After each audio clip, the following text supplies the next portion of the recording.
Hola chicos, hola chicas, ¿cómo están?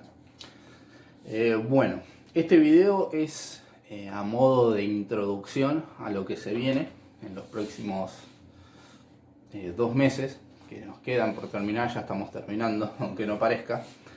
Este video es un poco introductorio a eso.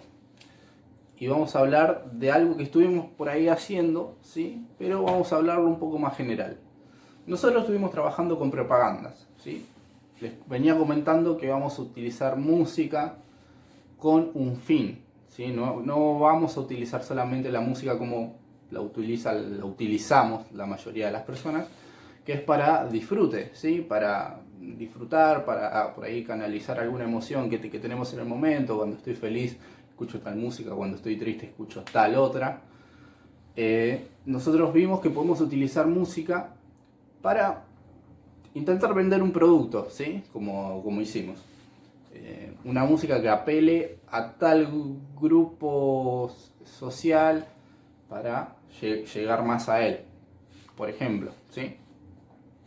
En esto vamos a ver, en estas clases que nos quedan, cómo se fue utilizando la música a través de los años, ¿sí? Para qué se utilizaba, cómo se utilizaba, qué música era, por qué era así, y vamos a ver, tocar un poco los temas sociales que pasaron y culturales, históricos, ¿sí? Que fueron haciendo que esta música sea de determinada manera, que haya progresado, que no haya progresado, y esa más o menos va a ser la idea. Vamos a posicionarnos, ¿sí? Vamos a empezar a conocer la música a partir del periodo del siglo XII aproximadamente. Les explico por qué. Esta es una razón de por qué empezamos a estudiar desde este siglo y no antes. Antes no había música. Sí, antes la había seguramente. Les explico que la música es el arte que corre de atrás, como se le dice habitualmente, con respecto al estudio de la historia de ella. Con respecto a otras artes, por ejemplo, la arquitectura, el arte plástico, ¿sí? Corre por detrás en cuanto al estudio histórico. ¿Por qué? Porque nosotros podemos conocer, ver con nuestros propios ojos arte plástica, por ejemplo, de otra época, de la época prehistórica, por ejemplo. Se descubrieron Venus, ¿sí? Por ejemplo, Venus de la representación de la mujer en distintas épocas históricas. Hay Venus del periodo prehistórico, ¿sí? Y eso lo podemos ver porque si la obra se mantiene en buenas condiciones, llega hasta nuestro día si la podemos ver y se puede estudiar de una buena manera.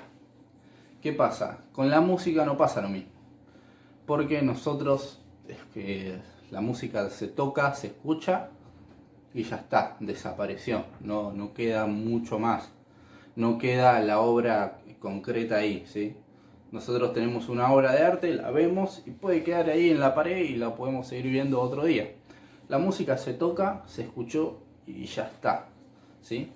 Ahora tenemos la posibilidad de que se puede grabar. Pero antes, como no había estos medios, la música se fue perdiendo, ¿sí? Se fue perdiendo en el tema de que no quedó registro, ¿sí? No quedó registro de cómo fue evolucionando. Lo poco registro que queda es quizás cómo se intentaba hacer un instrumento, ¿sí? Incluso algunas pinturas de gente tocando instrumentos, y eso es lo máximo que hay. A partir del siglo XII, lo que genera que se haya un mayor estudio de la música, un estudio mucho más preciso, no quiere decir que antes de este siglo no lo haya, lo hay, pero es mucho más impreciso.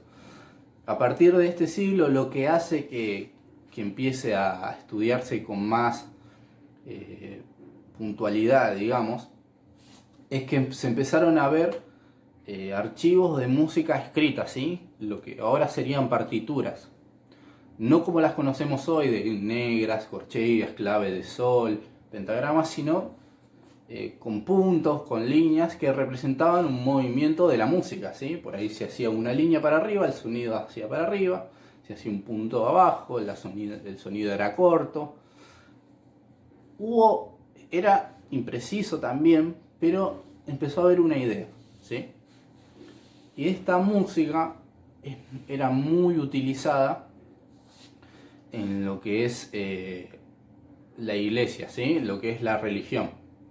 Cuando se habla de la iglesia se habla de religión, ¿sí?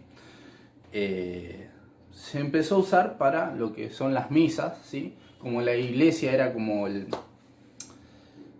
lo más organizado de la época, ¿sí? Lo más poderoso también. Era lo más organizado y se hacía que se guarde en archivos lo que se escuchaba, ¿sí? En este caso, como la música no se puede guardar como un cuadro, se guarda una hoja haciendo las indicaciones para que cuando se quiera tocar o cantar se pueda hacerlo. Entonces se va a tener mucho registro de lo que es la música religiosa, ¿sí? Esa es el concepto general de este momento. Después vamos a ver un poquito más de los compositores de la época, ¿sí? Un poco más adelante en el tiempo, los famosos compositores y cómo fue avanzando. Pero nos quedamos con esto. La música en estos tiempos es puramente música religiosa. Seguramente había música de ámbito no religioso, pero no estaba registrado, ¿sí? Entonces, en esta época es música religiosa. Ahora les voy a adjuntar algo para que escuchen, si quieren, para darse una idea cómo era. Era solamente canto, en esta época estaba mal visto el tema de tocar instrumentos. El que tocaba instrumento era como hacer una gracia sin sentido, ¿sí? No se admiraba al músico que tocaba instrumentos, se admiraba al músico que cantaba. Así que bueno, esta es la idea. La música se usaba para las misas en esta época. Acá les dejo una de los estilos de la época, que era el canto gregoriano, ¿sí? Es un pequeño fragmentito, le dejo para que no se aburran, pero para que tengan una noción de cómo era esta música, ¿sí? En este caso es un Kyrie eleison. Kyrie eleison es la parte de la misa que dice simplemente esta oración: Señor, ten piedad, ¿sí? Van a ver que es una música, ahí les deja como la partitura, ¿sí? de la época, cada puntito sería como una nota. Y es simplemente eso. Kyrie eleison dice en toda la parte de esta misa: Señor, ten piedad, que esta sería la traducción del latín. Es una música que tiene muchas notas por sílaba, ¿sí? Por ejemplo, en ki, hace ki, muchas notas por una sílaba, ¿sí? Es una de las características de este estilo. Así que esto es algo para que tengan una pequeña noción de cómo era la música, para que se vayan con algo concreto, ¿sí? Así que nos vemos la próxima y vamos a ver algo un poquito más para arriba.